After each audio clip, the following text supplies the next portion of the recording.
Ever wish we could go back to the simpler way our forebears lived? It's a pretty good idea if you want mercury in your hats and anal leakage. It turns out some food ingredients aren't as harmless as we used to think. In 1911, soap company Procter & Gamble introduced a culinary marvel, a thick, white, buttery substance that looked and acted like lard but was made entirely of cottonseed. Crisco was the first product made through hydrogenation, a process that involves saturating vegetable oil and hydrogen at a high temperature. The result is a solid mass of fat rather than an oil. Americans went wild for the new product, which had none of the animal odor of lard or perishability of butter. And perhaps most importantly, according to ads, it was digestible. 5 years after it hit the market, America was buying more than 60 million cans of it each year. What did I tell you?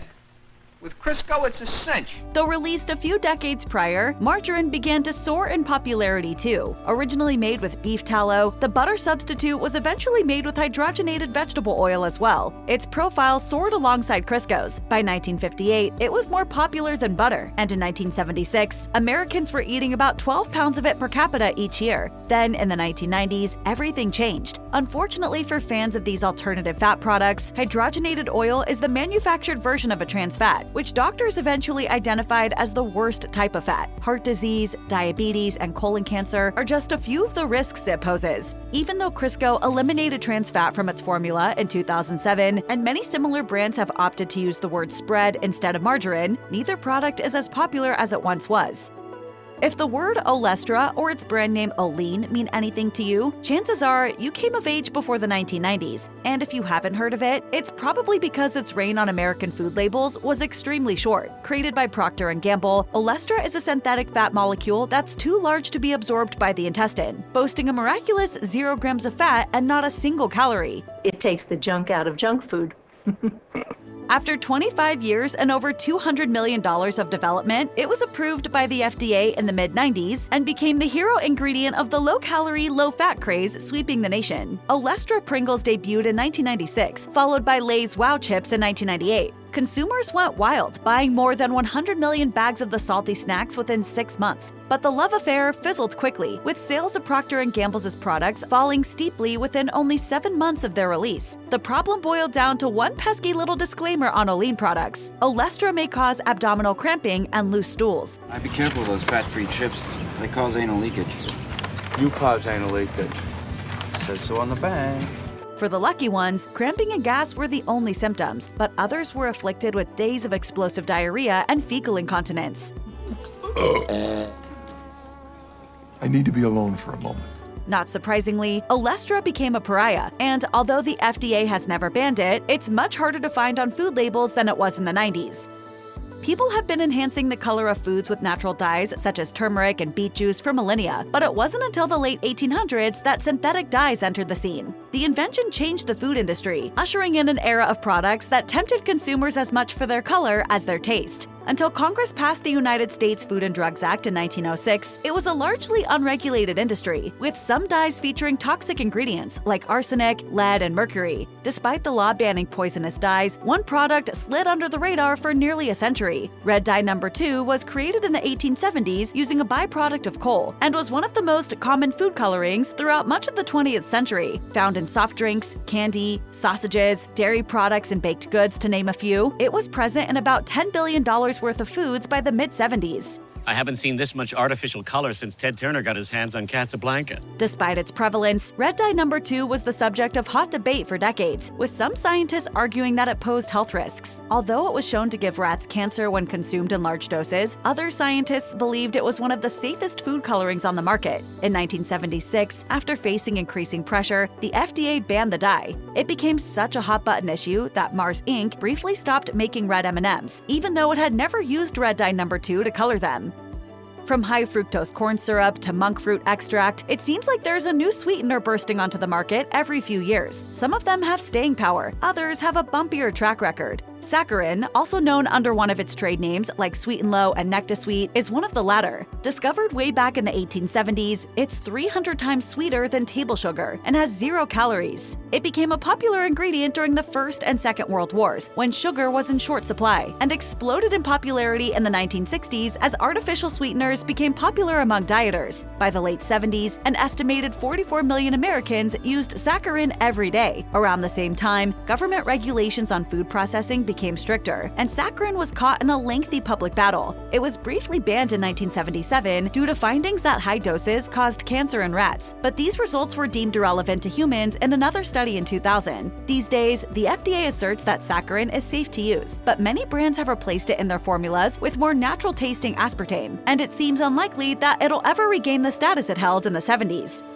When you think of vegetable oil, you might think of its uses in baked goods, fried foods, and salad dressing. But one of the most widely used oils in recent years is known for its presence in soft drinks. Brominated vegetable oil, which is usually derived from corn or soybeans, is used by beverage companies to help emulsify flavoring oils and keep drinks from separating. The FDA officially approved its use in small quantities in 1970 as a way to keep citrus flavorings from floating to the top of certain soft drinks, stipulating that it must appear in ingredients lists. Health concerns about brominated vegetable oil have been widespread for decades, with health experts warning that it can cause irritation to the skin, nose, mouth, and stomach, and can even cause neurological symptoms in people who consume a lot of it. Many brands removed brominated vegetable oil from their products voluntarily, including Coca-Cola and PepsiCo, but in 2024, the FDA chose to revoke its 1970 regulation and ban the substance outright. The vegetable oil contains bromine, which is also found in fire retardants.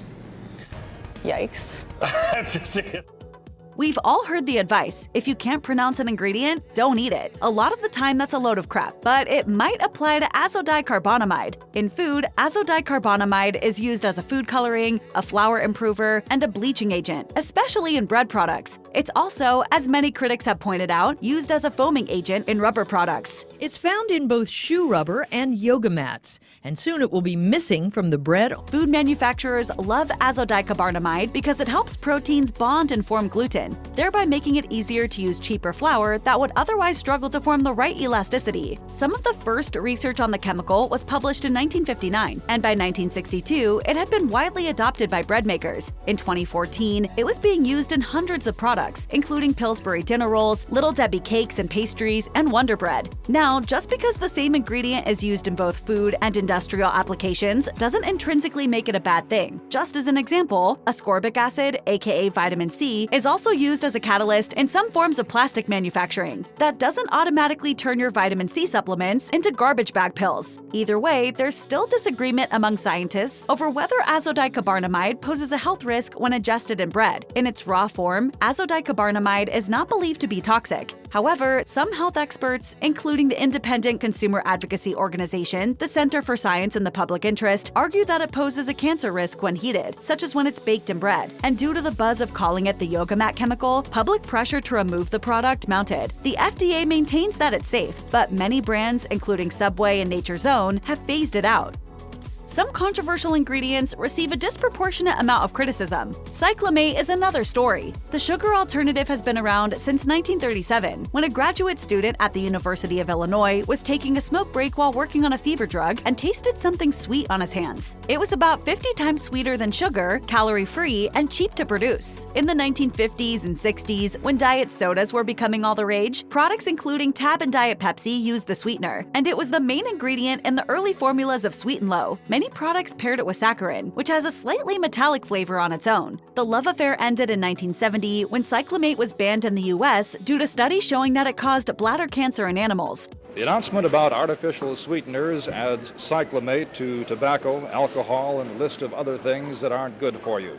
Although the study was later deemed to be unrelated to human health, there are still concerns that it may amplify carcinogens in the body. It remains a banned food additive in the US, though it is still legal in Canada, Europe, and elsewhere.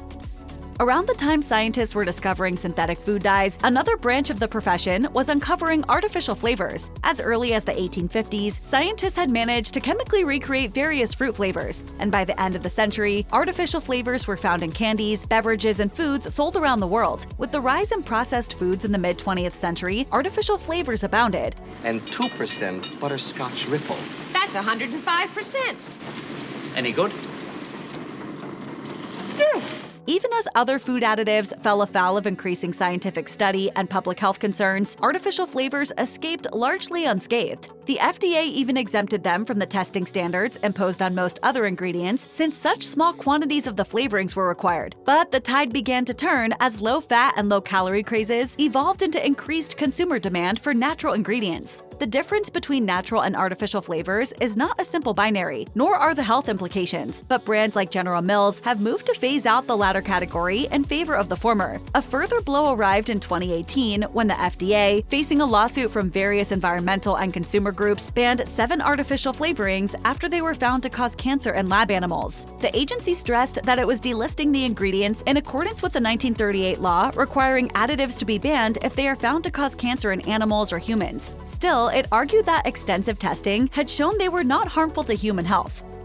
High-fructose corn syrup is old school the way breathing is old school. It's been around for a while, yeah, but it's not like it went away either. Invented in the 1950s and used widely by the 1980s, high-fructose corn syrup is made by turning cornstarch into syrup and introducing an enzyme that converts some of the glucose into fructose. The result yields a syrup with a similar level of sweetness to sugar, which came in handy as sugar costs escalated. It quickly took over the food industry and spiked in the late 90s. In 2003, Americans were consuming roughly the same amount of high-fructose corn syrup as sugar. By the late 2000s, however, sentiments about the corn-based sweetener had begun to sour as scientists suggested that consumption of fructose might lead to obesity. The decline was part of a larger trend of consumers turning away from sugary products such as soft drinks. But even as rates of table sugar consumption remained relatively stable, high-fructose corn syrup consumption began to slide in 2006. Is it really the boogeyman it's made out to be? It isn't structurally much different from table sugar, and studies suggest the metabolic action of both is similar. When we consume these, the body does not really distinguish